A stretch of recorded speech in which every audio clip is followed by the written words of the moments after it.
பேருங்கய்யா உங்க பேரு? குமார். குமார். எந்த ஊருங்கய்யா? வஞ்சோடப்பட்டி, திண்டுக்கல். வந்தோட மாட்டீங்களா?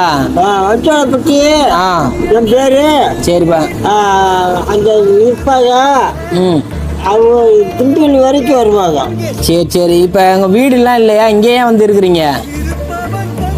வீடா? அந்த செடி சத்து இருக்கும், அதை அரைச்சிக்கிட்டே வந்துட்டேனே. எப்போ போவீங்க இங்கேருந்து? போகிறதுக்கு இந்த காலையில் கூட போனாலும் போகலாம். சரி. இருட்டுக்குள்ளே இங்கே தான் இருப்பீங்களா? ஆமாம்.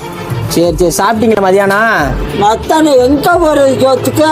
அன் டைமில் வரக்கூடாது, பைபாஸ் வேற. ஆமாம், திடீர்னு நிதானம் தெரியாமல் அங்கிட்ட எதுவும் போயிட்டீங்கன்னா என்ன ஆகுறது? இங்கே இருங்க, இல்லை காலையில் கொண்டு வந்து உங்களை விட்டுட்டு போகிறேன். இங்கே இருங்க, காலையில் வந்து உடனே நான் விட்டுட்டு போகிறேன். சரி. இப்போ நான் நைட்டு உனக்கு சாப்பாடு வாங்கி தரேன்.